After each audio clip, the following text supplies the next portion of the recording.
This chamber goes way back, this to the 1870s, but as a house, we go back even further. And people have stood where I stand or sat where you sat in challenging times. We have an awesome responsibility to be members of the House. We are tasked with tackling some of the most vexing issues of our time. The people we represent look to us to lead with grace, to lead with humility. We are not DC. Faith in our most important public institutions is at an all-time low, and I try to take every opportunity to remind the public that a lot of good work comes out of us working together as Democrats and Republicans with different political views, but all with the shared goal of working on behalf of our communities. We have an institution to run that is steeped in history and grounded in tradition, and we go out of our way to maintain that, not always for the benefit of us and the headaches it causes us, but for future legislators that serve in here. In each caucus, we have liberals, we have moderates, we have conservatives. We come here as representatives of cities, rural towns, inner-ring suburbs, exurbs, and all of the beauty of Connecticut in between. And 5 years ago, we put in restrictions that don't sacrifice the future or sacrifice the present. And those restrictions that we put in place, those covenants, that bipartisan deal, is why today we enjoy the largest rainy day fund in the history of the state of Connecticut.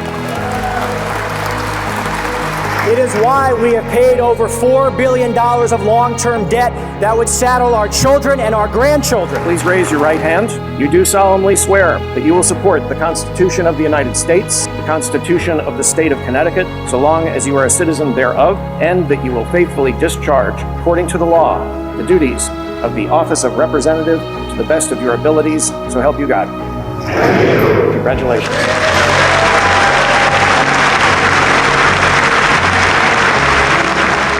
On opening day of the 2023 legislative session, the Connecticut House of Representatives suffered a tremendous tragedy with the loss of our dear friend, Quinton Q. Williams.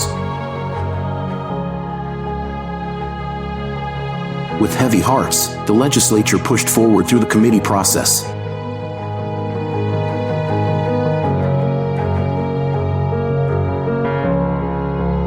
I just want to say thank you to everybody that is on this committee. It was not an easy task. Given who was supposed to be here doing the great work with all of you. But thank you all, and it's been a pleasure. With hundreds of bills passed out of committee, legislators began negotiating which bills to bring to the floor of the House. We're also at the stage in the session where things are a work in progress. So there's a lot of conversation still going on, but we know there's legislation out there related to gun bills. There are reproductive right bills that are out there. A lot of work being done on housing, the budget, education, Early voting, absentee balloting. Winston Churchill famously said that democracy is the worst form of government except for all the others that have been tried. And there's no doubt that democracy can be messy.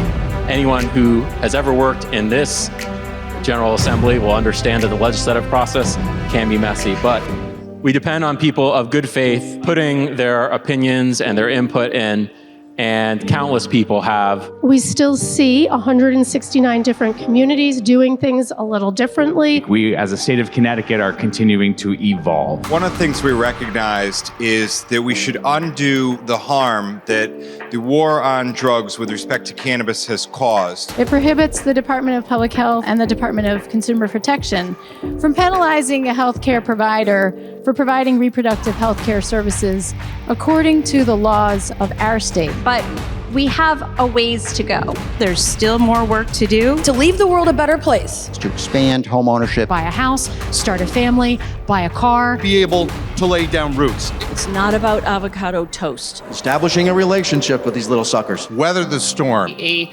tornado or a hurricane. As a parallel in disaster recovery that touches every single one of our communities. Through the hearing process, the committee did its due diligence. For future solar development in our community. To expand the clinical opportunities in the state. Key quality of life services. To help improve the workforce pipeline in the state of Connecticut. The gateway to better jobs and better pay. A dramatic impact on the quality of life for so many folks who live in our communities. In particular, our urban and rural communities. Let's face it, we know it's money.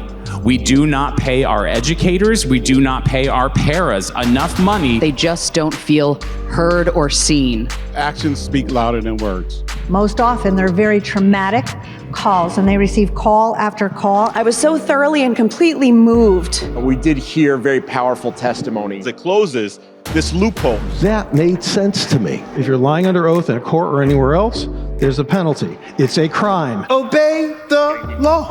Schools need help to keep kids safe. Gun violence is an epidemic in our nation. Lifelong impacts on our children. We're looking to save lives. Why do we study history? Because we learn from our history. As a governing body, might be able to make more informed policy decisions regarding our children and our public education system. But it's a good bill, ought to pass. It's a good bill and it ought to pass. And keeps the water clean, cool, and safe. So fresh and so clean. Yankees and Red Sox fans can get together. There can be peace in the Middle East. And God willing, there will be a bipartisan budget that we announce shortly. If we have 100 problems in this building, that ain't one. Have all members voted? It's 2:10 in the morning. It is May 31st. We have 7 days till we leave. Is what happens the last 5 days. 4 days left. 3 days left. Budget day. An act concerning the state budget for the biennium ending June 30th, 2025, and making appropriations therefore. Representative Walker seeks leave the chamber to summarize the amendment. Is there objection to summarization? Seeing none, you may proceed, madam. We have been working on this budget for quite some time, and there have been some amazing people who have worked with us, and I cannot go away and not thank them for what they've done and how much time they've given to us. It's an excellent budget. I urge its passage. And we know that there's so much more that we need to do out there. So while we all will celebrate this budget after passage, I want to remind everyone, as I often do, it's great to get this work done, but let's get back to work after we pass this budget and move Connecticut forward. I urge adoption. I think we've created stability.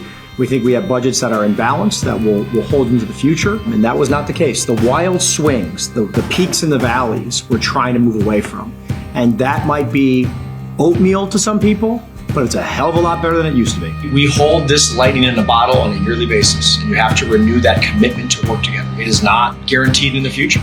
You have to work at it. It's like any other relationship. You have to put time into it. We have 151 people in a chamber, many of whom want legislation to pass, and everybody has to make a gut check decision as bills go on the board. Am I going to stand up and filibuster this? What does that do to my colleague to my left? How much do I care about my colleague? This bill would die if I speak. It really is like a test of humanity. You get tests every bill that gets called up, and you never know what's going to happen. It is the most unpredictable thing. It is democracy, perhaps at its purest form.